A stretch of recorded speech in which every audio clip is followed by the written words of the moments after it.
Jeudi 20 mars 2025, série de questions bibliques. Moniteur Frère Samuel Ademola Boladi.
Alléluia, alléluia, alléluia.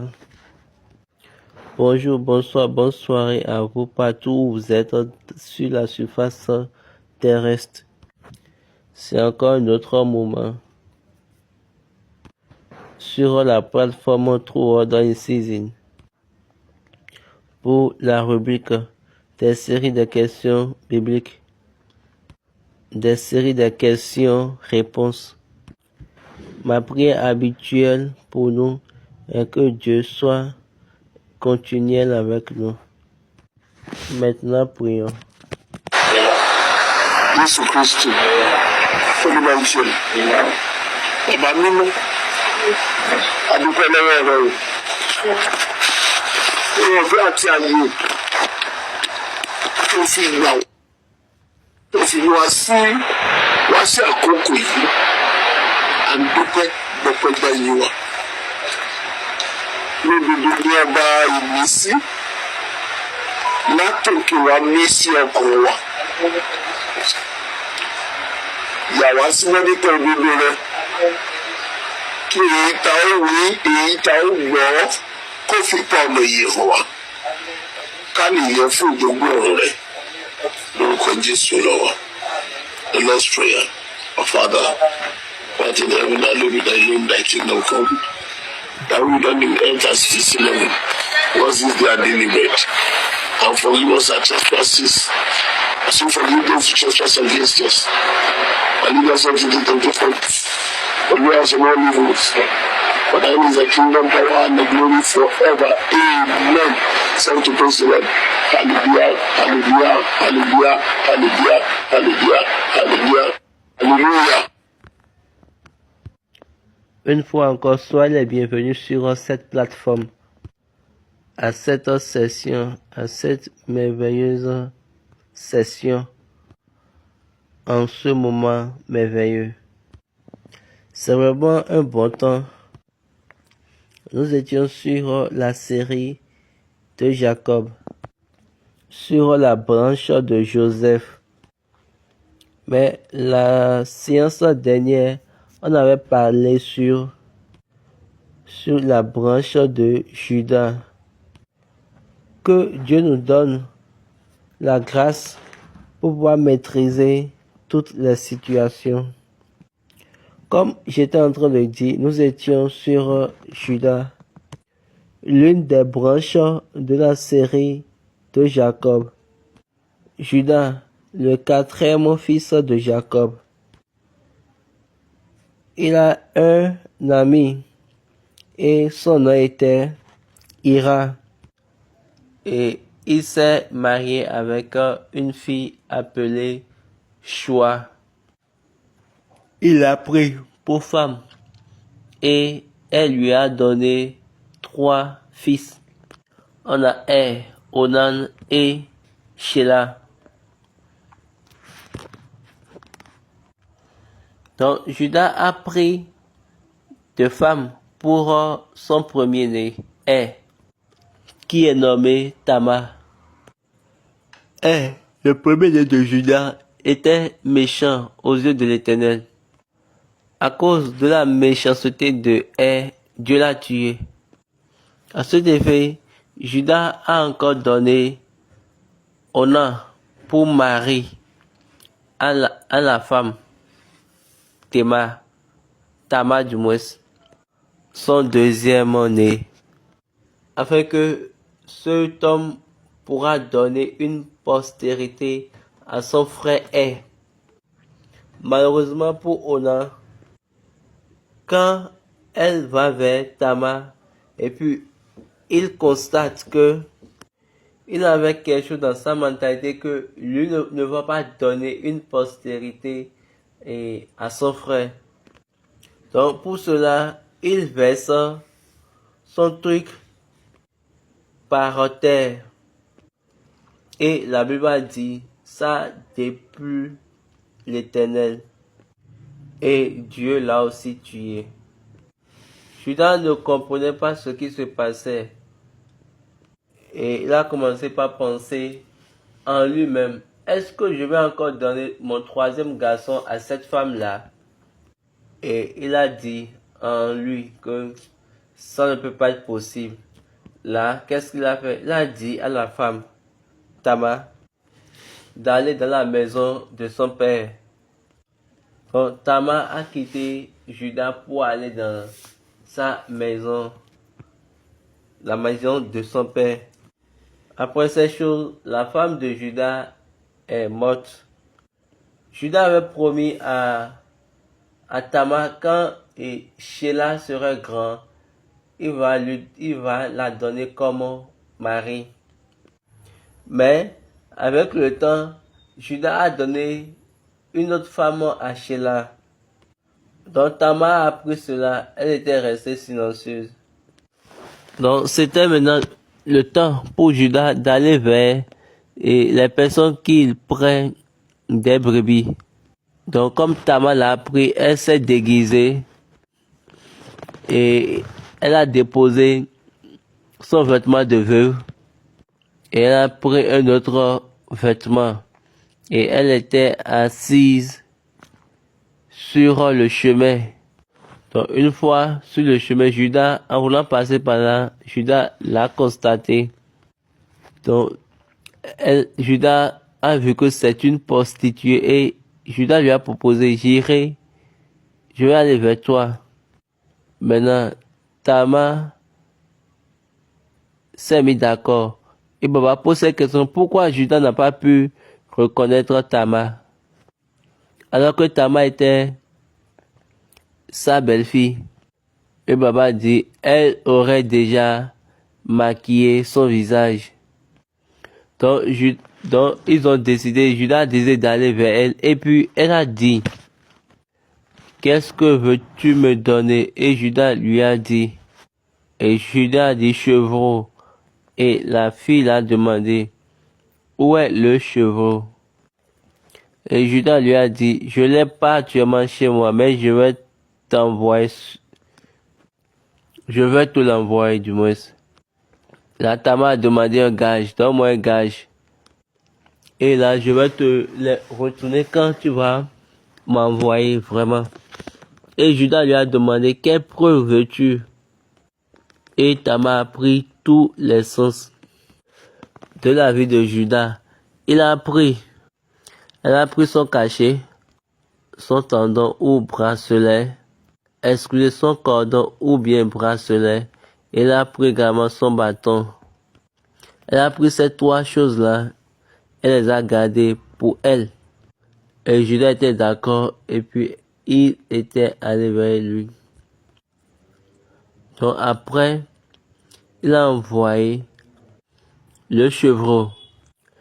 Puis, elle sait que quand elle va envoyer le chevreau, on va maintenant lui reprendre et toutes ces choses. Tamar a gardé ces choses-là et donc son ami a demandé, mais rien n'était plus sur la table. Et on ne sait plus où on peut la trouver. Avec le temps, on a constaté que Judas a appris que Tamar est devenue enceinte. Et ils ont ajouté que elle s'est prostituée jusqu'à ce qu'elle est devenue enceinte. Judas est sorti et il a dit, amenez-la ici et qu'elle soit brûlée. Et papa dit, lors de la lecture, j'avais fait des comparaisons dans Judas. J'ai fait une comparaison avec la personnalité de Judas parce que ce Judas est le Judas original, la personne originale de Judas. Et il est l'identité originale. Et après, c'est de lui qu'est sortie la tribu de Judas.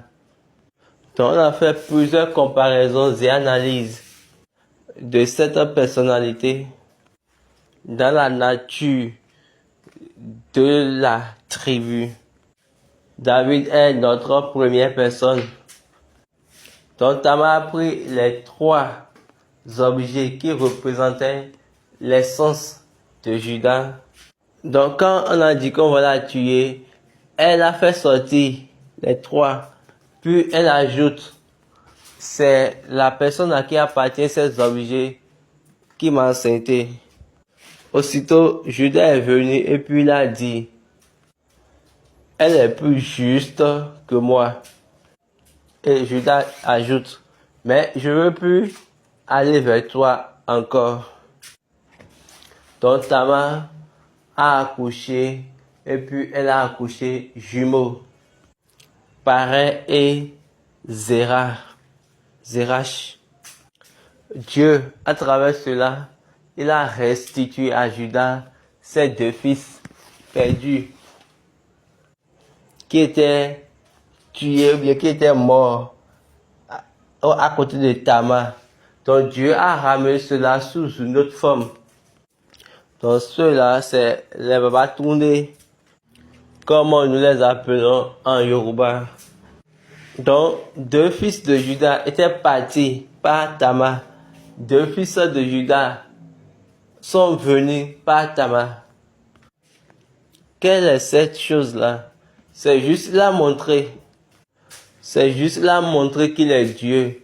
Donc autant que vous serez sur la terre, vous n'avez pas raté ou bien perdre quelque chose. Je prie une fois encore que notre voyage et nos pas dans tout ce que nous allons faire, c'est-à-dire que Dieu redirige nos pas dans tout ce que nous allons faire et dans nos voyages, afin que tout ce qu'on a eu à perdu ou bien raté, Dieu puisse les réconcilier et les restituer à nous. Que Dieu soit avec nous. Y a-t-il des questions? Oui, il y en a. Ok, allons-y. Une question de la part de Balogole. Je n'ai pas entendu la question.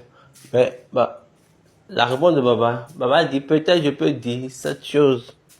Que on a déjà dit que les questions liées à l'église céleste du christianisme céleste seront les derniers jeudis, les dernières semaines du mois. Et j'ai constaté que la plupart du temps, les personnes amènent les questions célestes, les questions sur l'église du christianisme céleste, qui sont mélangées avec les questions bibliques. Donc, désormais, les questions de l'église, les questions sur l'église du christianisme céleste seront répondues la dernière semaine du mois. Donc, les questions liées à l'église, on va mettre ça de côté. Allons voir maintenant les questions d'enseignement liées aux enseignements que nous avons eu à faire. Donc, nous sommes en train d'apprendre. Donc, c'est ce qu'on a appris. C'est sur ça, il faut poser des questions. Il y a des choses que vous-même, vous avez engagé de faire sans regarder n'importe qui. Baba Idjo, de l'église du christianisme céleste. Baba Djo, Ya Djo, dans l'église du christianisme céleste, sont des choses que nous-mêmes nous avons mises en place. Et ça évolue comme ça depuis très longtemps. Le peu temps de papa, le temps de sa vie, il grandissait rapidement au temps de Baba Bada. Donc Ya Djo, Baba Djo, c'est au temps de Baba Bada, ça a commencé par grandir. Papa avait dit dans sa ligne que l'église a uniquement une seule maman qui est la Sainte Marie. Et le père de l'église est Jésus-Christ. Donc, je ne sais pas d'où ces idéologies sont venues dans l'église, mais ces idéologies, ce sont des idéologies des orthodoxes, baptistes, anglicanes, toutes ces églises. C'est eux qui l'ont. Donc nous avons maintenant tourné vers eux pour pouvoir l'avoir. Mais malheureusement, ces choses-là ne font pas partie de nos choses, de nos compositions. Mais, donc, vous savez, l'homme est très bon pour adopter quelle que soit la chose au nom de l'Éternel. Est-ce que vous comprenez ce que je suis en train de dire? L'homme est très bon pour adopter quelle que soit la chose au nom de l'Éternel. Donc, juste, il accepte toutes les choses. Autrement, il se met en accord avec toutes les choses au nom de l'Éternel. Et ça est devenu l'un des majeurs problèmes que nous faisons face dans l'église du christianisme céleste. Baba Idjo, Ya Idjo. Mais, il y a aucun problème. Le temps nous dira, Dieu va nous garder. Oui, une autre question. De la part de Brother Joseph. Je n'ai pas encore également entendu la question. Et la réponse de Baba. Baba dit, les personnes, ils étaient en espérance de Christ. C'est-à-dire, ils attendaient Christ. Ils espèrent également Élie. Et également, ils étaient en espérance du Messie. Le Messie qui est le Christ. Donc, le prophète, c'est le prophète et le Messie, lequel qui est Élie et le Christ. Dieu a parlé à travers Moïse et il a dit, un prophète sortira, mais ce n'était pas Jean. Ce prophète-là, dont parlait Moïse, c'était Jésus, qui est le Christ. Mais Jean doit retourner, comme Malachie l'a dit. Je vais envoyer Élie. Malachie chapitre 4, le verset 5. Voici, je vous enverrai Élie, le prophète, avant que le jour de l'Éternel arrive. Ce jour grand et redoutable. Il ramènera le cœur des pères à leurs enfants et le cœur des enfants à leurs pères, de peur que je ne vienne frapper le pays d'interdit. Donc Élie doit revenir. Jean est venu. Et Jésus était en train de se comparer lui-même avec à Jean. Et il a dit, Jean, le Fils de l'homme est venu pour manger et boire. Jean est venu pour jeûner. Vous dites que celui-là, il est un démon. Moi, je suis venu pour boire, pour manger Et vous avez encore dit, donc Jésus mange bien et il sourit. Donc là, Jésus a dit que Élie, Jean est Élie qui doit venir. Mais quand vous avez vérifié, vous avez vu que Jean n'a pas accompli cette mission. Il a dit, il tournera le cœur des pères à leurs enfants et le cœur des enfants à leurs pères, de peur que je ne vienne frapper le pays d'interdit. Et Baba dit, ce qu'on vient de lire, la seule personne qui a accompli cette mission-là, allons voir cela, c'est dans Matthieu chapitre 10, verset 34. Ne croyez pas que je suis venu apporter la paix sur la terre. Je ne suis pas venu apporter la paix, mais l'épée.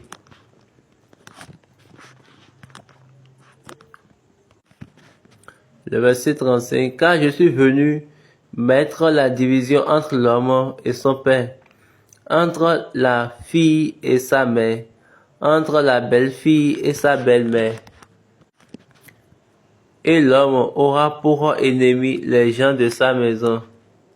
Donc ces paroles sont les paroles de Jésus lui-même. Cette chose que Jean devait normalement accomplir. Mais Jean a été incarcéré.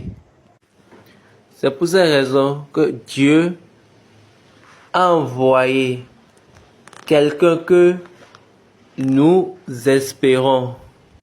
Même en Jean, il avait une espérance. Même en Jean, parce que Jean est venu pour faire connaître quelqu'un. On dit quoi? J'enverrai Élie avant le jour de l'Éternel, le jour redoutable. Donc la mission de Jean était de faire connaître Jésus. Lors du baptême, Jean a dit, je ne le connaissais pas. Mais celui qui m'a envoyé m'a dit, sur quiconque tu verras la colombe descendue, c'est cette personne-là. Et Jean l'a déclaré et l'a montré. Malgré que Jean avait montré cela, Jean était espéré encore qu'il était un militant brillant. Donc, il a constaté que il s'est vu en train d'être incarcéré et il a constaté que Jésus n'a pas dit Hérode doit mourir. Vous savez, la prière que nous, les chrétiens, nous faisons aujourd'hui, le meilleur prédicateur qui doit nourrir les personnes, le meilleur évangéliste qui va donner de lait aux personnes,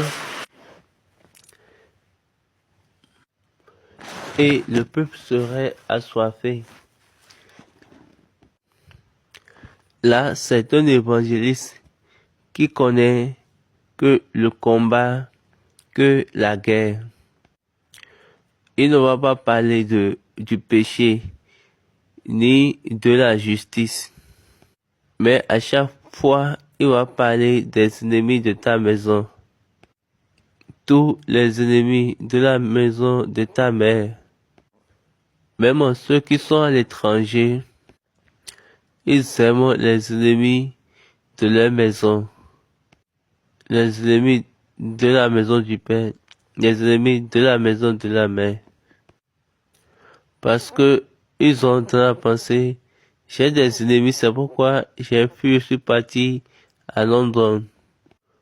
Ou bien en Amérique. Donc pour que ces ennemis-là ne viennent pas pour m'attraper, Seigneur, qu'ils soient morts. Les chrétiens, que Dieu nous aide, que Dieu nous sauve. Donc Jésus, on lui a demandé, est-ce que c'est toi qui es la personne qui doit venir? C'est quoi le Messie? Est-ce que c'est toi la personne qui doit venir Lisons Matthieu 11, verset 1. Lorsque Jésus eut achevé de donner ses instructions à ses 12 disciples, il partit de là pour enseigner et prêcher dans les villes du pays.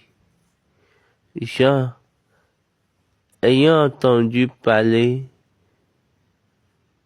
dans sa prison des œuvres du Christ, lui fit dire par ses disciples: Es-tu celui qui doit venir, ou devons-nous entendre un autre? Donc, c'est sur le chemin qu'il a eu cette révélation. La révélation de son propre identité, de sa propre identité du moins. La révélation qui lui a donné le juste baptême. Parce que ce n'est pas pour cela qu'il a baptisé.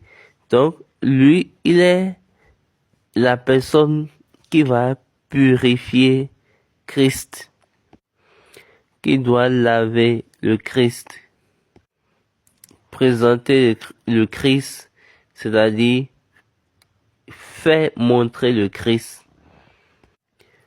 Comme vous le savez, c'est le sacrificateur qui lave, c'est le sacrificateur qui purifie et qui te fait apparaître.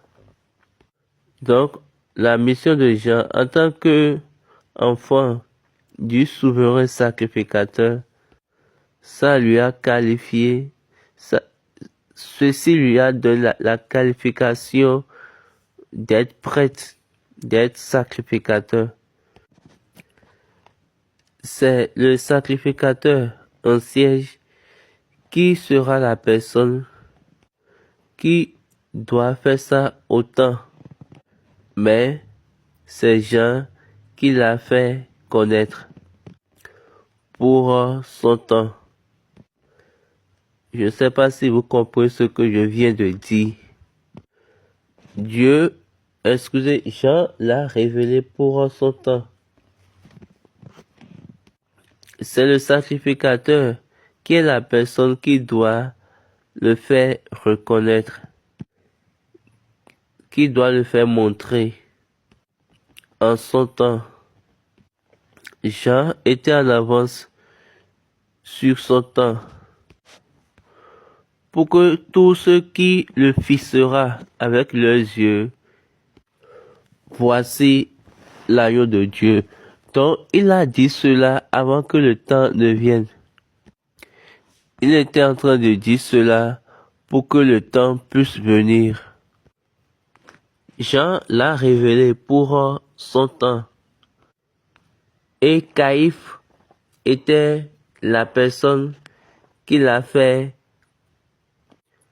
connaître en son temps. Jean était en avance sur son temps, afin que quiconque va soulever ses yeux, il dit: voici l'agneau de Dieu. Donc Jean disait cela pour le temps qui va venir. Maintenant, au temps de Caïphe, quand c'était le temps de Jésus, qu'est-ce qui s'est passé là? Caïphe a dit que c'est bon qu'un seul homme meure pour toute la nation. Jean 11, verset 50. Vous ne réfléchissez pas qu'il est dans votre intérêt qu'un seul homme meure pour le peuple et que la nation entière ne périsse pas. Or, il ne dit pas cela de lui-même, mais étant souverain et sacrificateur, cette année-là, il prophétisa que Jésus devait mourir pour la nation. Donc ça, c'était la ligne de l'agneau de Dieu. Il va mourir pour toute la nation. C'était l'affirmation du temps. Donc, Jean était en train de poser cette question, que Jésus était le prophète qui va accomplir la mission du prophète. Jésus était le prophète qui doit accomplir la mission du prophète sous Christ, sous le Christ. Une autre question de la part de Baba Tourné Olabandi. Baba dit, le péché contre le Saint-Esprit est que nous mentons. Nous mentons dans le compte, mais pour le compte du Saint-Esprit. C'est que nous tous, nous concertons, nous mettons nos efforts ensemble pour pouvoir y joindre. Même aujourd'hui, nous continuons de le faire. Certaines personnes dépassent la motion, elles supportent la motion, elles sont en accord avec la motion, tout le monde dans le même sens, tous ensemble. Nous sommes concertés et nous avons concerté nos efforts. Ici, tout le monde est concerné. Si Dieu n'avait pas dit, si Dieu n'a pas dit, et toi tu te mets en accord, ou bien tu acceptes et tu vas vers n'importe qui pour pouvoir prendre d'onction, ça veut dire que tu as accepté, tu as trompé et on t'a trompé aussi. Comme tu as été trompé, tu deviens trompeur et tu es maintenant menteur contre le Saint-Esprit. Donc cela, ça n'est pas une personne. Nous l'avons tous accompli. Quelle que soit la capacité, nous tous, nous l'avons accompli. Quelle que soit la capacité, tant que vous avez accepté, tant que vous supportez, tant que vous déplacez, vous accompagnez la motion, à ces trois niveaux, c'est que nous sommes en train d'accompagner. Si vous êtes loin de ces trois niveaux, donc savez-vous que vous faites parmi,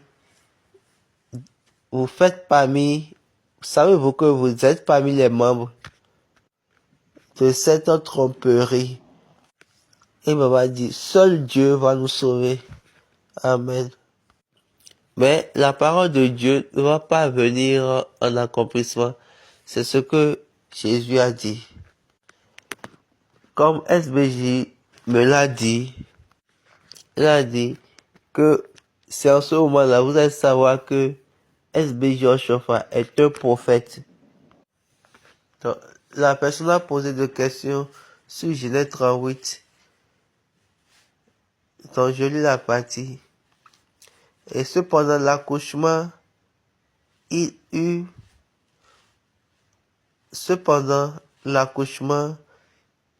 en a eu un qui présenta la main. La sage-femme l'a pris et y attacha un fil cramoisi en disant, celui-ci sort le premier. Mais il retira la main et son frère sortit. Alors la sage-femme dit, quelle brèche tu as faite? Et elle lui donna le nom de Pérée. Ensuite sortit son frère qui avait la main, le fil cramoisi, et on lui donna le nom de Zérach. Dans le voyage de cet enseignement, dès le commencement, on avait dit à un moment que l'aîné sera assujetti au plus jeune. Donc, c'est quelque chose qui se passe et Dieu l'a bien fait avant nous. Donc, regardez, Adam, le premier né de Dieu, il a péché et Dieu a mis la gloire sur le dernier. Donc, Dieu a choisi cela comme un principe et il a établi ce principe-là dans Abraham, que le l'aîné va servir le plus jeune. Donc, ce principe a été mentionné en Isaac quand Rebecca était enceinte des jumeaux, quand elle était enceinte de Jacob et d'Esau. Papa dit, j'entends les prédicateurs disent qu'il y a une malédiction dans leur famille, que c'est une famille qui a été mise en place par le système du monde et la manière pour Dieu pouvoir réconcilier et pouvoir restaurer ce que Dieu a perdu. Donc, Zérach était venu en première position. Écoutez bien l'histoire. Zérach avait fait sortir en première position la mer et Péret a retiré ça. Et il est venu maintenant dans le système pour dire, je dois venir en première position. Ah, tu as oublié que c'est le premier qui va servir et le dernier. C'est pour cela qu'on a dit, la brèche doit être en toi. Tu attendais ta deuxième position. Tu dois être quelqu'un qu'on puisse travailler pour toi, mais tu as choisi de tourner la chose. Maintenant, toi-même, tu t'as créé des problèmes pour toi-même. Donc, c'est la brèche qui est sur toi. Ça sera une marque dans ta vie. Donc, tu n'as pas compris ce qui est déjà sur la terre concernant ta famille. Laissez-moi faire cette supposition. C'est une supposition. On peut dire Zérach peut être un qui doit venir en première position. Mais on a dit moi, ok, je suis intelligent, habile. Et il a tourné rapidement. Je suis en train de faire une analogie qui n'est pas réelle. Donc, lui pensait que il est habile, intelligent. Donc, il est venu. Et la seule femme a dit, cette brèche sera sur toi. Quand vous lisez les lignes de l'histoire de ces deux, Péret et Zérach, quand vous regardez leur parcours, ils sont devenus quelque chose, champs opposés, de sens croisés, comme Ephraim et Manassé, Jacob et Esau, Ismaël et Isaac. Donc, ils sont devenus quelque chose comme cela, comme Zérach et Péret, du moins. Partout, quand on veut les mentionner dans la Bible, vous allez voir, ils vont parler de Péret et ils vont également parler de Zérach. La personne veut savoir, est-ce que la bénédiction de Judas était Shiloh? Et Baba dit, Shiloh n'est pas la grâce. Shiloh n'est pas une grâce. Non, non, pas du tout. À un moment donné, quelqu'un m'avait dit que Jésus a pris 5 pierres. Et les 5 pierres étaient Jésus. Une pierre représentait une lettre une lettre de l'écriture de Jésus et moi je lui ai dit que c'est faux. Et je lui ai posé la question, est-ce que c'est Jésus en anglais ou bien c'est Jésus en hébreu? Car Jésus en anglais c'est 5 lettres, mais en hébreu c'est 6 lettres. Et quel est l'autre pied alors? Vous savez, quand n'importe quelle chose est 5, vous dites que vous comparez ça directement à la grâce pour dire la grâce est 5. Donc en hébreu, ils ont dit la grâce est 6. Papa sourit, moi je ne sais pas. Donc si quelqu'un veut faire innovation et d'un aspect de la Bible, c'est très bon. Donc nous sommes en train de venir à la révolution, à la rénovation du moins. Donc ce que nous avons regardé, Shiloh n'est pas Jésus. Shiloh c'est quelque chose qui va venir d'Israël pour les païens. On va parler de Shiloh un autre moment. Parce qu'on a dit que l'aîné va servir le plus jeune. Shiloh, c'est une anecdote, c'est quelque chose comme, par exemple, c'est ce que Paul a fait sur ce présent Jérusalem et le Jérusalem qui va venir. L'apôtre parlait des païens. Ce royaume, ce Jérusalem, c'est nos frères.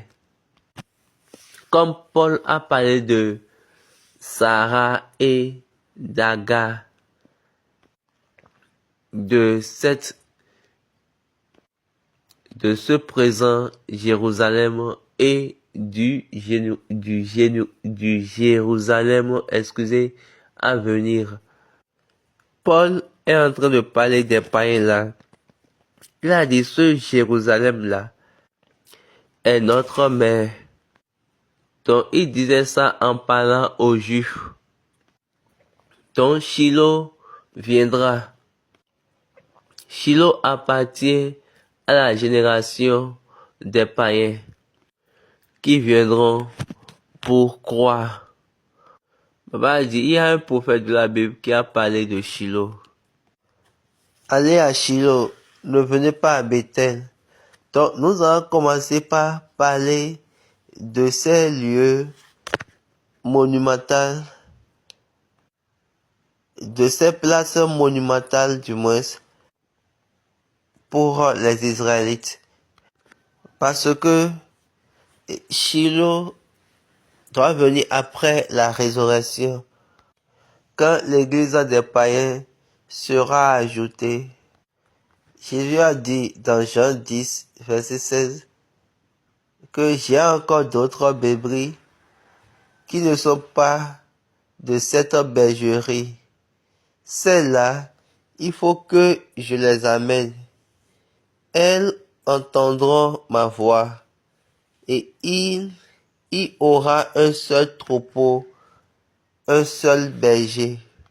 Et Baba dit, c'est en ce moment que Shiloh va venir. Ils écouteront ma voix et il y aura un seul troupeau et un seul berger. Est-ce que vous voyez?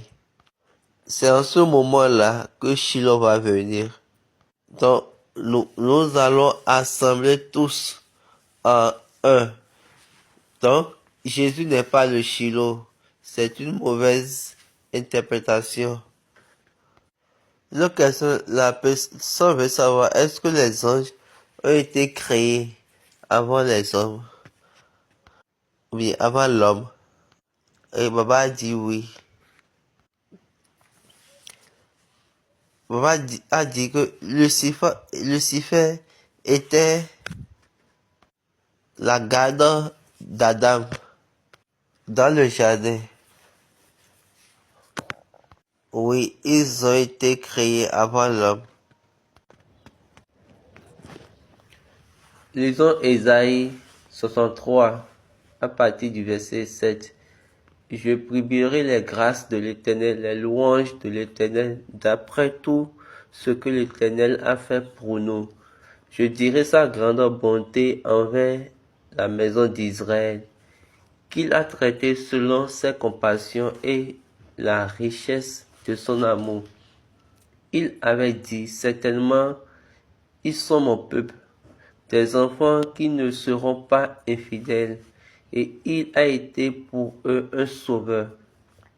Dans toute leur détresse, ils n'ont pas été sans secours, et l'ange qui est devant sa face les a sauvés. Il les a lui-même rachetés dans son amour et sa miséricorde, et constamment il les a soutenus et portés aux anciens jours. La question est que la personne veut savoir qui est l'ange de sa présence. Est-ce que l'ange de sa présence est le Saint-Esprit? La réponse de Baba. Comme on a dit ange, il faut que ça soit ange. Donc ne changez pas. Mais pourtant, on peut toutefois interpréter pour dire que c'est le Saint-Esprit. Je peux dire oui et je peux encore dire non. Je vous ai déjà dit plusieurs fois qu'il y a juste deux personnes. Ils sont juste deux. La troisième identité, c'est pour cette raison que je suis en train de dire que je peux dire oui. Donc la troisième identité, c'est juste un lien entre les deux personnes. Exode 23 et verset 20 dit, voici, j'envoie un ange devant toi pour te protéger en chemin, pour te faire arriver au lieu que j'ai préparé. Là, Dieu n'a pas dit, ou bien il n'a pas dit que je vais envoyer mon ange. La possession n'a pas dit cela. Mais il a plutôt dit, j'envoie un ange devant toi. Il va te garder, c'est-à-dire te protéger et t'amener à la place que j'ai déjà préparée. Tiens-toi sur tes gardes en sa présence et écoute sa voix. Ne lui résiste point, parce qu'il ne pardonnera pas vos péchés, car mon nom est en lui. Baba dit cette identité fils le Saint-Esprit, parce que Jésus nous a dit, péché contre le Saint-Esprit ne sera pas pardonné. Mais j'aimerais pas que vous fassiez cette différence. Vous savez bien qu'on a mentionné le Saint-Esprit dans l'Ancien Testament plusieurs fois. David a dit, ne me loigne pas de ton Saint-Esprit. Mais comme on a utilisé un ange là, laissons ange. Ne cherchons pas à changer. Nous avons été un bon élève et nous sommes très sages et nous parlons librement. C'est pour cette raison que j'ai dit oui ou non. Oui, quand nous allons regarder la description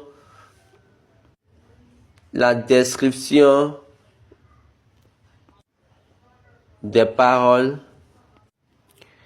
la description des travaux et son identification, là on peut dire c'est lié à ce que Jésus a dit.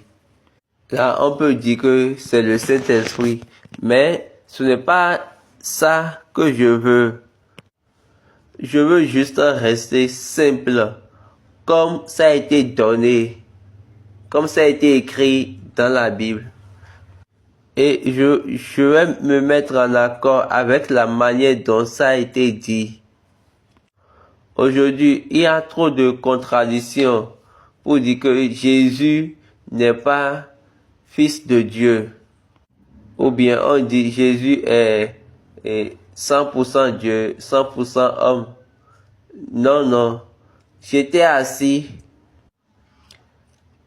un vendredi saint à Makoko. Jésus est fils de Dieu. Et c'est ce que l'ange Gabriel a dit. Donc, pour cette raison, ne l'appelez pas Dieu. C'est ce que l'homme a dit. Donc, appelez-le. L'ange a dit, on doit l'appeler, bien, il sera appelé plutôt. Donc, ne cherchez pas à l'appeler au-delà du nom qu'on l'a donné.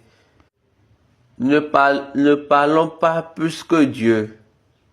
Ou bien, ne cherchons pas à connaître plus que Dieu. Juste appelez-le comme l'ange l'a appelé. Il sera appelé. Quand Dieu a dit à l'ange, dis-leur qu'il sera appelé.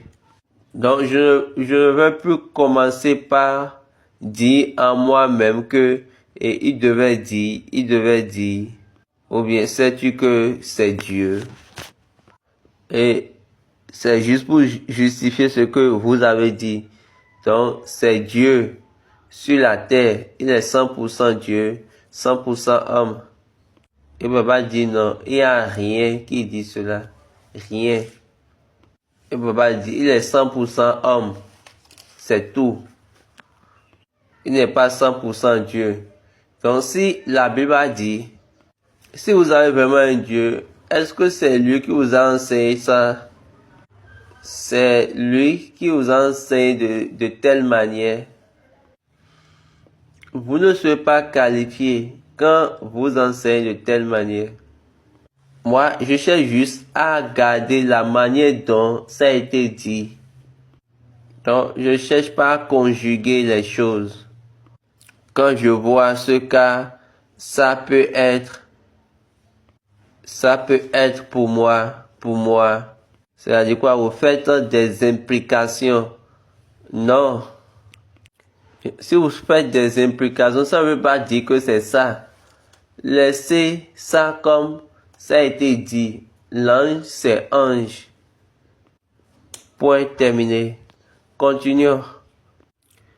Et Baba dit, à chaque fois que vous entendez la vérité, aussi longtemps possible quand vous attendez la vérité, quand la parole est fermée pour vous, cherchez l'Éternel. Quand Paul parlait de la foi dans Romains 10, il a dit que la parole, cette parole-là est proche de vous et elle est dans votre bouche. Ce n'est pas dans les cieux, ce n'est pas sur la terre, ce n'est pas dans les ténèbres, ce n'est pas en haut, ce n'est pas en bas, c'est dans votre bouche. Autant possible que la parole est dans votre bouche. Tant que la parole est dans votre bouche, cherchez l'Éternel. Quand la parole est fermée pour vous, c'est-à-dire vous avez entendu la parole de Dieu maintenant. Maintenant, laissons supposer la parole de Dieu. Là, tu vas prendre la parole et tu vas dire, et tu iras demander à Dieu, Dieu, est-ce que c'est ta parole? Ouvre-moi la vérité qui est dans cette parole pour moi. C'est ça, chercher Dieu.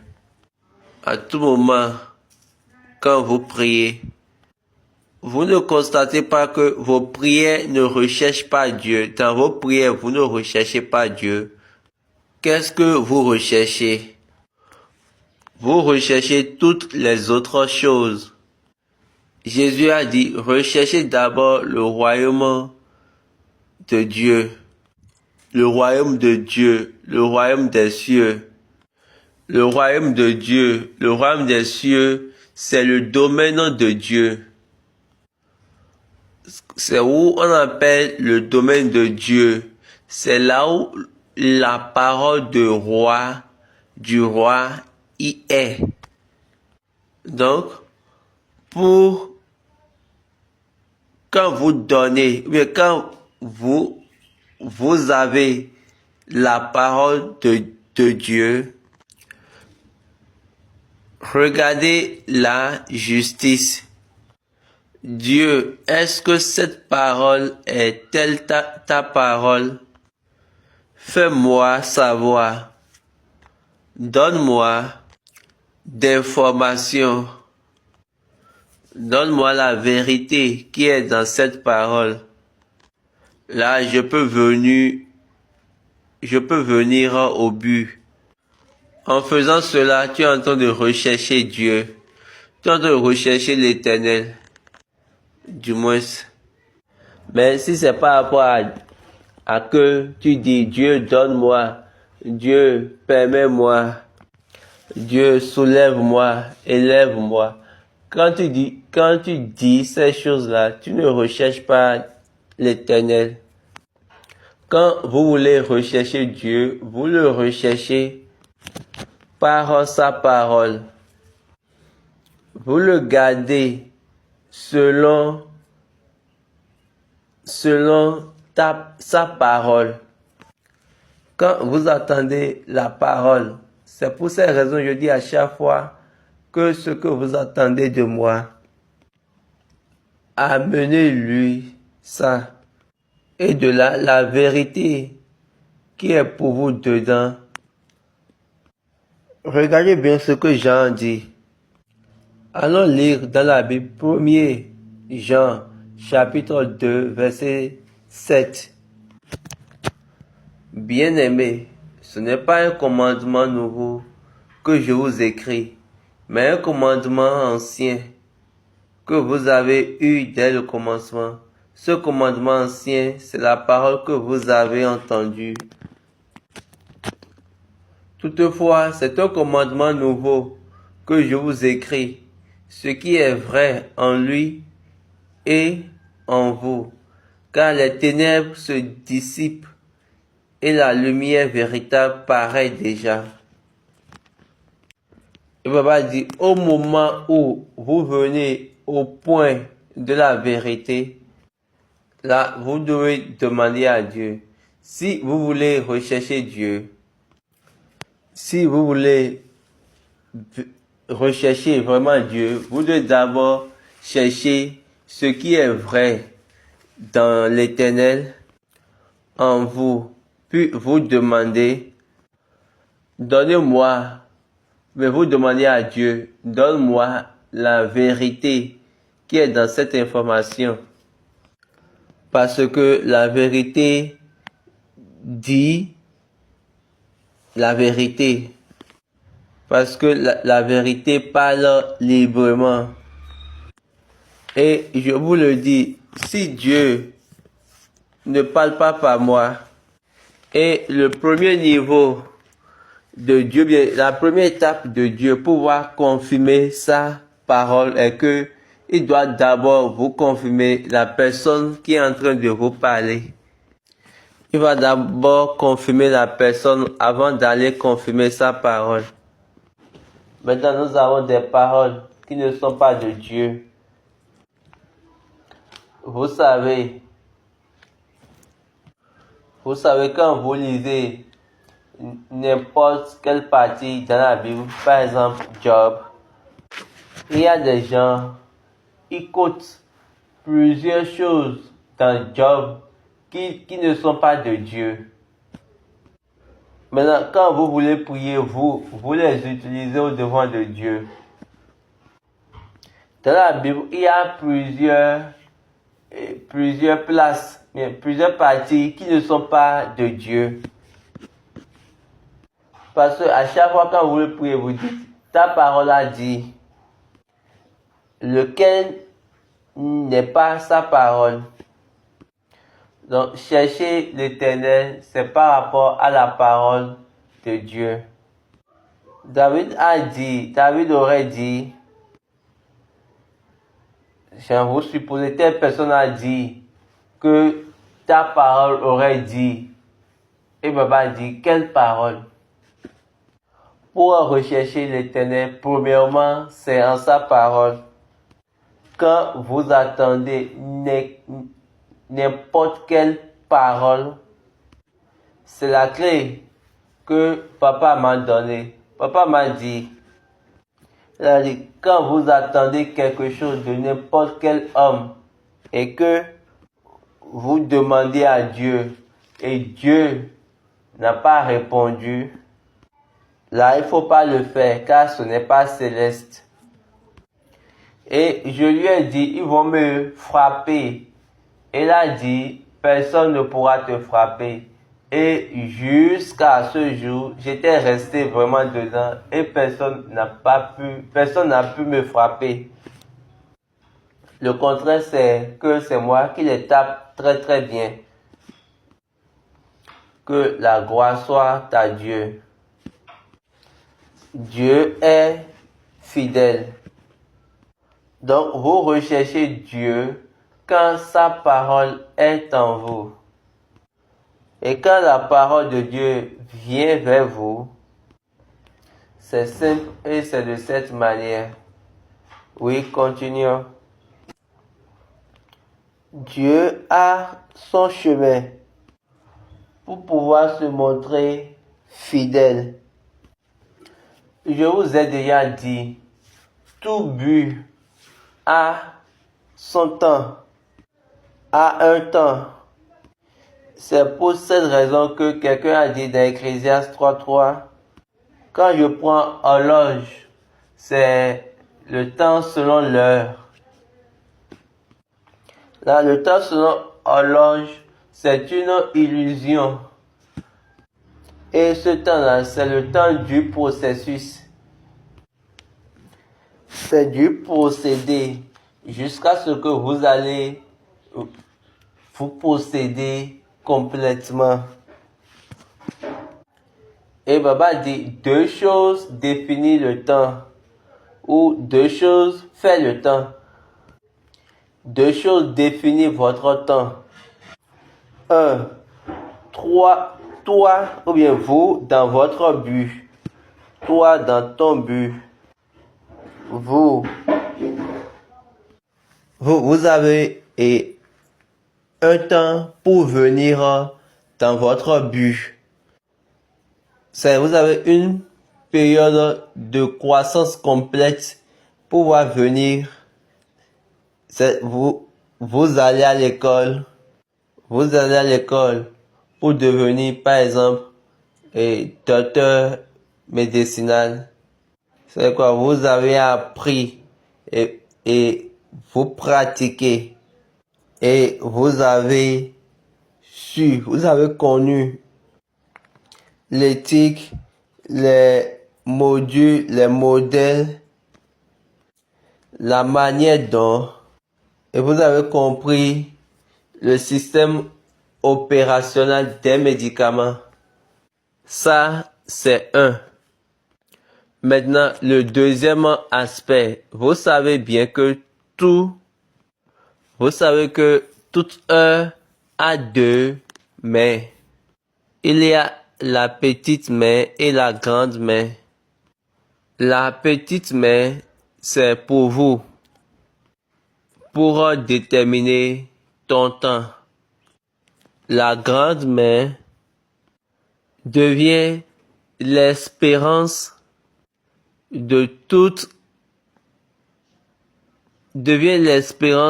la nature. La nature vous espère. La nature commence par vous appeler pour votre besoin. Commence par sentir votre besoin.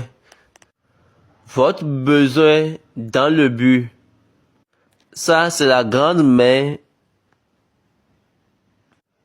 du temps. Et souvent, on l'appelle minute. Temps en minute. Le temps en heure. C'est pour cette raison Avant, Jésus dit que mon temps n'est pas encore venu, mon temps n'est pas encore venu, mon temps n'est pas encore là. Et après, il dit, l'heure vient, l'heure viendra. C'est-à-dire quoi? Il était complètement préparé pour sa mission. L'heure, c'est par rapport à vous. Le monde est en train de vous appeler pour votre besoin. Là, c'est la grande main. Et le temps en minute, c'est par rapport au monde, la nature. Romains 8, verset 19. Aussi la création attend, elle, avec un ardent désir, la révélation des fils de Dieu. Mais la version anglaise a dit, pour de bon, l'espérance de la créature attend les manifestations des fils de Dieu. Je reprends, pour de bon, l'espérance de la créature attend que les manifestations des fils de Dieu. C'est quoi? Eux, l'espérance de la créature attendent avec patience. C'est pourquoi eux, ils évoluent par minute. Patientement, c'est pourquoi ils évoluent par minute. Pour la manifestation des fils. Qui est le fils? C'est cette personne-là qui a possédé dans le temps, dans les choses de son temps, et qui est venu à son heure. Jésus a dit, maintenant, mon heure est proche, ou bien mon heure est là. L'heure vient. Et là, commencez par dire, l'heure vient, ou le Fils de l'homme, l'heure vient. Vous allez entendre ça de Jésus. Parce que, là, c'est parce que, en ce qui concerne l'heure, c'est-à-dire Jésus avait bien compris cela. Il avait une bonne impression de cela. Mais, en ce qui concerne la minute, c'est dans le monde, jusqu'à ce que les deux vont se joindre ensemble. Donc, quand il n'y a pas le temps en minutes, le temps en secondes, on ne peut pas parler du temps. Donc, quand vous ratez le temps en minutes, c'est-à-dire quoi? Là, vous n'avez plus du temps. C'est-à-dire, vous n'avez plus l'heure. Donc, vous n'avez plus du temps. Et Baba dit, dans l'enseignement, j'ai fait une explication de Jésus, sur Jésus, en parlant de là où l'ange a envoyé les bergers. Là, c'est là où les anges ont parlé aux bergers. Ça, c'est spirituel. Maintenant, l'étoile qui a parlé aux mages, ça, c'est naturel. Ça, c'est la nature. Donc, la consolation, la créature attendait.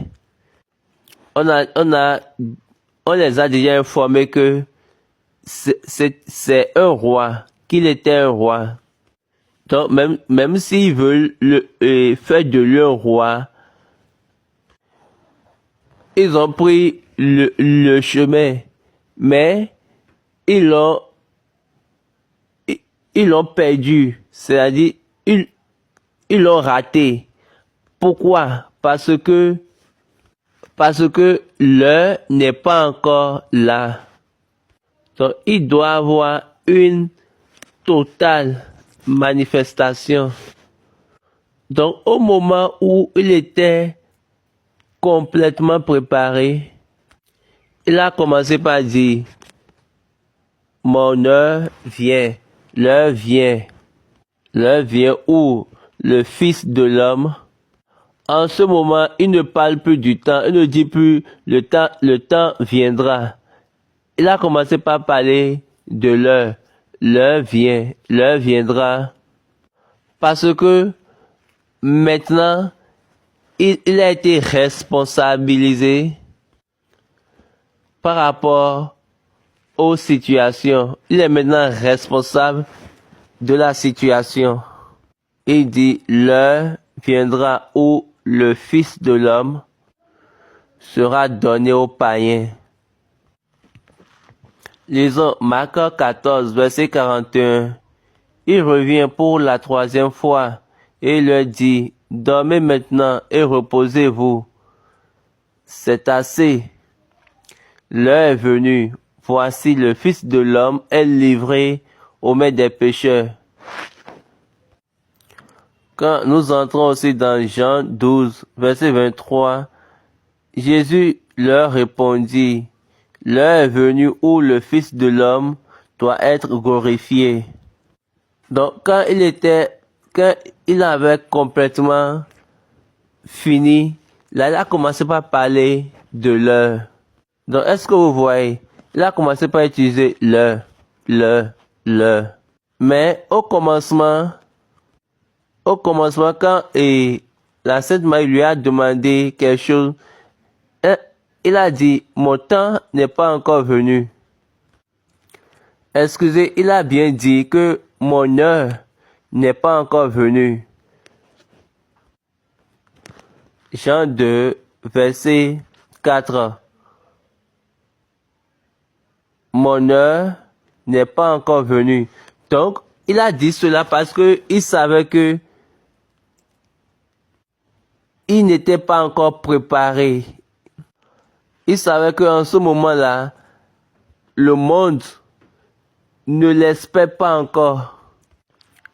Donc, le jour, l'espérance est venue. Vous savez comment ils l'ont appelé. C'est le jour des rameaux. Le dimanche des rameaux.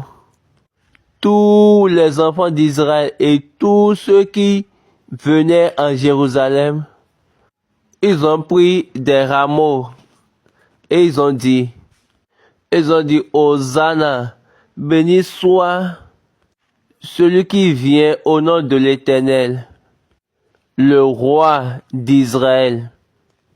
Maintenant, les créatures l'ont annoncé. Israël nous a annoncé et il s'est présenté lui-même. Quand on veut l'amener chez Hérode, et Hérode va le tuer,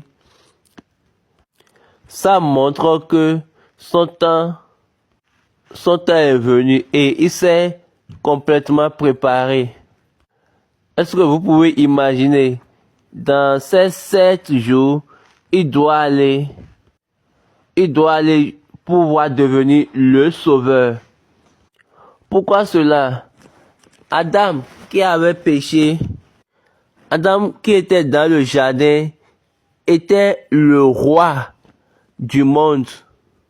Parce que Dieu lui a donné d'avoir la domination sur toute chose, partout où le monde, sur toute la grandeur du monde. Donc Adam doit mourir et il doit souffrir. Il doit souffrir à cause de la punition. Parce que il a été le roi. Donc Jésus est venu en tant que le roi. Et Jésus s'est montré en tant que roi. Et il est venu de l'autre côté comme un sauveur. Et il a pris le royaume. Et après, vous avez constaté qu'il a dit, le roi du royaume a dit, tout pouvoir m'a été donné dans les cieux et sur la terre. C'est par rapport à son temps. Et Baba dit, quelle est la question? Donc quand vous parlez de la désobéissance, vous pouvez désobéir. Mais quand le temps de Dieu va venir, il va vous rediriger. Parce que Dieu aime sa fidélité. Dieu ne ment pas, il n'aime pas mentir. C'est pourquoi Paul a dit Dieu qui ne peut pas mentir. Paul était de l'autre côté. Il était de l'autre côté. De l'autre côté, là où il était en train d'être, là où il est désobéissant, là où il cherche à diviser. Et donc, il a dit, donc, dans la désobéissance, lui, il est Dieu pour pouvoir te retourner. Donc, dans ma désobéissance, Dieu a révélé son Fils à moi. Et il a brisé le sort. Maintenant, vient de l'autre côté, lui a été imposé. Et il a été tourné. Donc Dieu cherche à être fidèle en toutes choses. Rien ne peut garder ou bien empêcher la fidélité de Dieu. Parce que il ne ment pas. Aucune chose ne peut effacer ce qu'il a dit. Aucune chose ne peut faire attendre ce qu'il a dit. Nebuchadnezzar a désobéi et Dieu a besoin de l'utiliser pour se faire montrer. Adam a désobéi. Dieu l'a ramené de l'autre côté. Jésus, on l'appelle le dernier Adam et le deuxième homme. Adam, le premier Adam était le premier homme. Donc, le voyage d'Adam jusqu'à Jésus, bien le parcours d'Adam jusqu'à Jésus,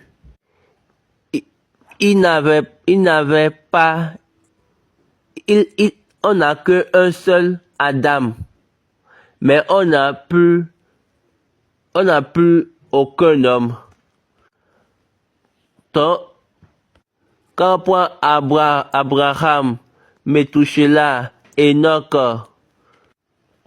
eux tous, Moïse, toutes ces personnes-là dont nous connaissons bien avant Jésus, ce sont tous Adam.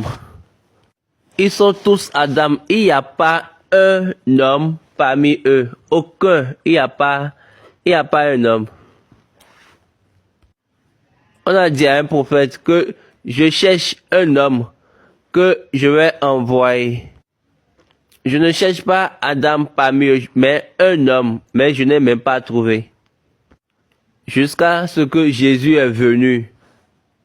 Et Paul nous a dit que Jésus est le dernier Adam. Donc, d'Adam, Abraham, tout ça, eux étaient tous Adam. Et c'est Jésus le dernier Adam. Et il a été le deuxième homme. Parce que c'est l'Adam qui est dans le jardin, qui était le premier homme. Donc d'Adam jusqu'à Jésus, il n'y avait plus d'homme. Adam, premier homme, Jésus, deuxième homme. Dans la nature d'homme. Donc, Dieu n'a pas dit, ou bien Paul n'a pas plutôt dit, il est le dernier Adam, le deuxième homme et le premier Dieu. Paul n'a pas dit cela. Comme vous avez l'habitude de dire, il est 100% Dieu, il est 100% homme. voici là où vous faites l'erreur. Donc, Jésus, il est Adam et homme. Jésus, Adam et homme. Il n'a pas pris aucune nature de Dieu. Même Hébreu même nous a dit que il n'a même pas pris la nature des anges. Celui qui n'a pas pris la nature des anges, pourquoi maintenant c'est la nature de Dieu qui ira prendre? Ce que Dieu fait, c'est vu. Donc, il est venu pour opérer la vie sans péché. Donc, il est venu pour vivre dans la vie sans péché. Pour pouvoir nous dire que nous également, nous pouvons vivre simplement dans la vie sans péché. Écouter Dieu et recevoir de la parole de Dieu. Recevez de la voix de Dieu. Donc Dieu ne peut pas vous laisser et vous allez vous perdre. Mais nous avons mis ça là de côté. Et on a laissé le point d'Adam et on a commencé par dire, donc Baba dit, donc ce n'est pas 100% homme, 100% Dieu. Non. Il a été 100% adamique, puis il est devenu homme. Donc la désobéissance peut travailler dans le but, mais ça ne peut pas changer Dieu. Parce que Dieu va te ramener. Les enfants d'Israël ont désobéi. Mais après ça, Dieu a dit, mon alliance demeure. Je vais vous ramener. La personne a dit, est-ce que la désobéissance, c'est la question, est-ce que la désobéissance est un facteur pour Dieu de te supprimer de son but?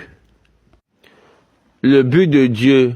C'est pourquoi Jésus même dit que personne ne connaît le temps, que c'est seulement Dieu. Le temps où Joseph va venir pour devenir ce qu'il est, personne ne l'a su. Même Joseph lui-même n'avait pas su. Le temps où David va devenir, personne ne savait. Seul Dieu le savait. Même si David même a dit, les ennemis vont bientôt me tuer. Saul va me tuer. Même l'ennemi de Dieu, il n'est pas venu là. Le roi David, il a désobéi. Mais Dieu a dit que il a désobéi, mais Dieu lui a dit que mon alliance sera toujours avec toi. Et Baba dit, toutes les choses sont dans la main de Dieu. En temps, quand vous désobéissez, Dieu peut être en train de travailler en vous dans le processus. Et il va vous toujours maintenir dans le processus. Pourquoi? Parce que il a un but. Il a un but en vous. Il a un de son but en vous. La personne veut savoir, est-ce que ce système-là travaille encore dans l'église du christianisme céleste ou le deuxième, ou le premier, ou bien l'aîné va servir, ou bien l'aîné sera assujetti au dernier. Baba dit, pour cette question, nous allons faire de la recherche. Mais ce qui concerne Dieu, ce principe-là, c'est un principe qui travaille dans le monde. Quelle que soit la chose qui concerne Dieu, ce principe-là travaille dans le monde. C'est un principe qui travaille, qui fonctionne, qui marche dans le monde. L'aîné est le premier Adam et le dernier, le plus jeune, est le dernier Adam. Donc, c'est le premier, c'est le deuxième, c'est le dernier Adam qui a sauvé, qui est devenu le sauveur. Et tout le monde maintenant est entré dedans. Et Dieu lui a donné un nom qui est au-dessus de tous les noms. Et tout le monde doit fraîchir les genoux devant lui, au dernier Adam. Donc, c'est un principe. Une autre question de la part de Issaka. Je n'ai pas bien entendu la question. Quand vous dites Michael, la personne veut savoir, est-ce qu'on peut relier l'ange et l'homme comme c'est écrit en faisant, si nous faisons référence au livre de Daniel. Quand vous dites que Michael est l'ange de l'Éternel, ça c'est un autre côté de. Mais dans ce domaine de Michael, allons dans le livre de Daniel pour que nous tous nous puissions mieux comprendre. Daniel chapitre 12, verset 1. En ce temps-là, se lèvera Michael, le grand chef, le défenseur des enfants de ton peuple. Et ce sera une époque de détresse, telle qu'il n'y en a point eu de semblable depuis les nations existent jusqu'à cette époque. En ce temps-là, ceux de ton peuple qui seront trouvés inscrits dans le livre seront sauvés. Baba dit, si vous comprenez ce verset, on dit, Michael va résister, ou bien va défendre les enfants de ton peuple, les enfants. Ce n'est pas votre peuple. Les enfants, ça dit quoi? La postérité. La postérité.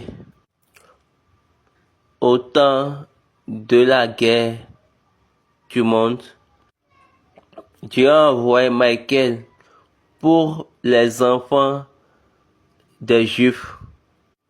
Vous savez que une guerre était venue. Il y avait eu un temps où tous les Juifs devaient être tués. Mais leur postérité a été protégée. Papa dit, je ne me rappelle plus bien de la guerre, mais il y avait une guerre qui était venue. Il y avait une lutte contre les Israélites. J'ai oublié le nom qu'on a donné à cette guerre, mais moi je ne suis pas un historien. Quand Irak et le reste veulent tuer les Juifs.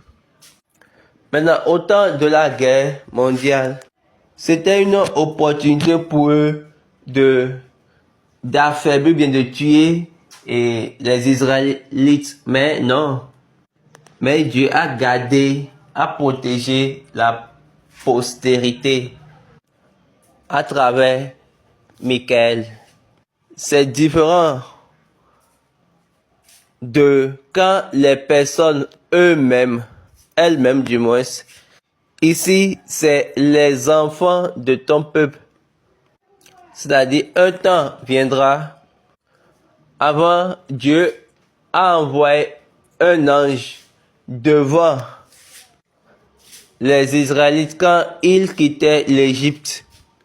Et Ésaïe l'a confirmé. Maintenant, ici,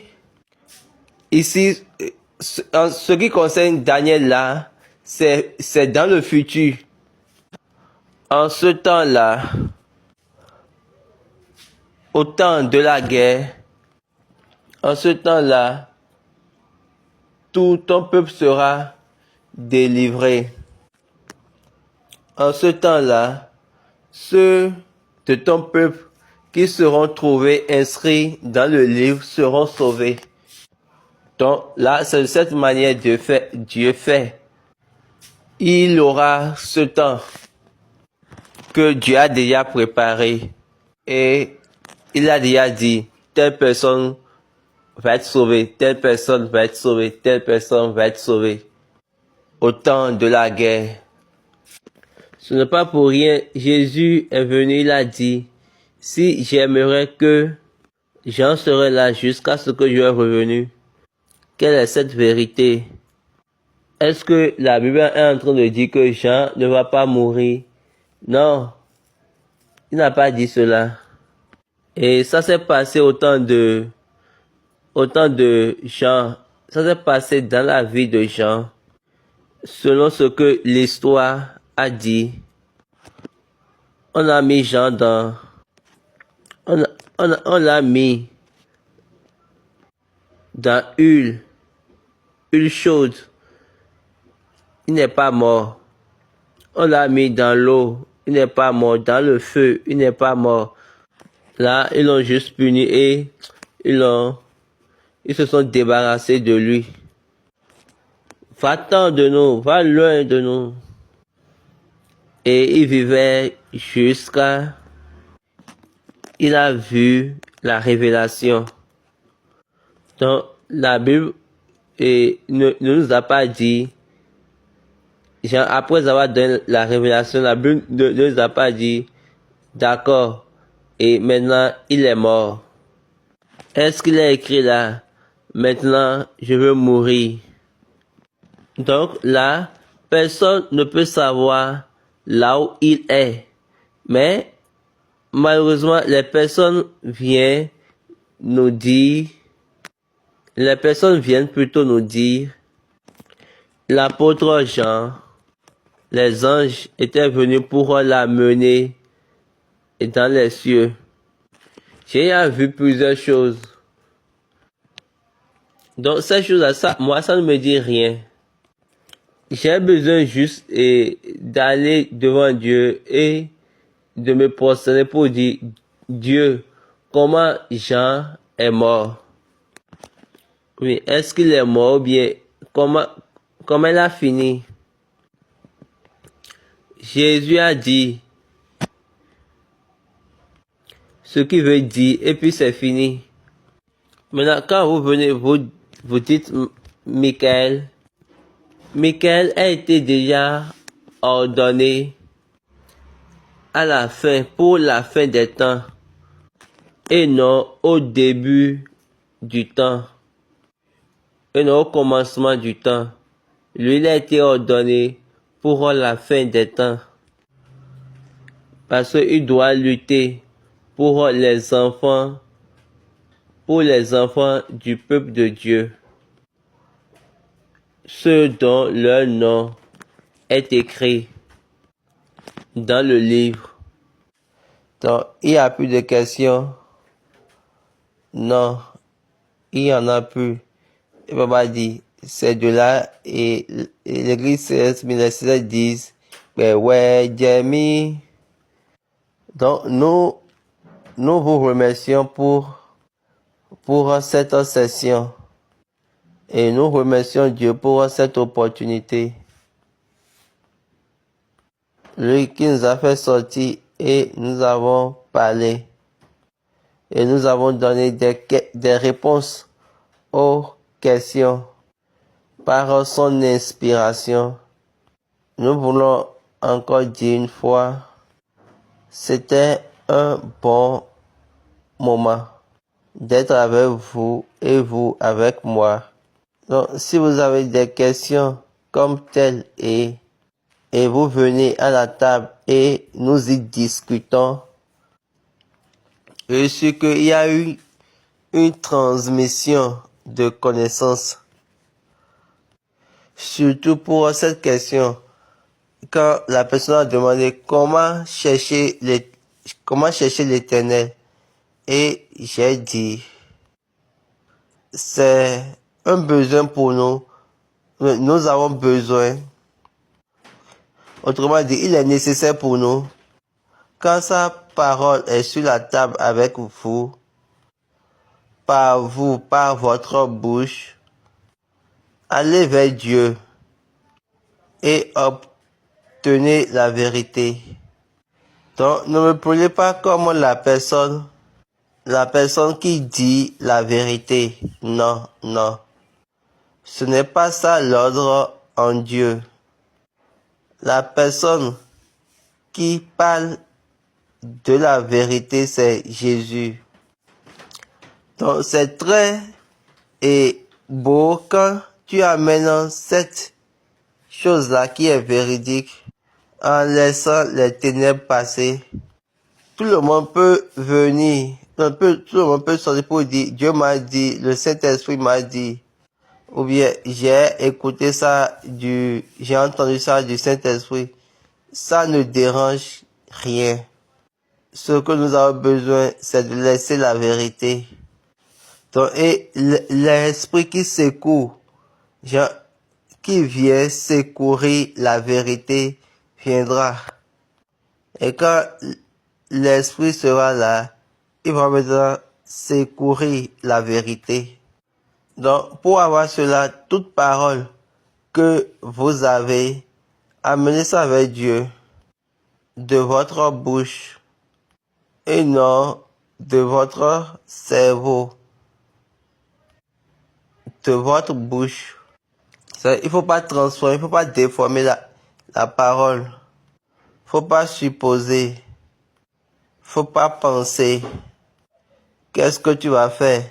Tu vas juste l'ouvrir exactement comme ça a été dit.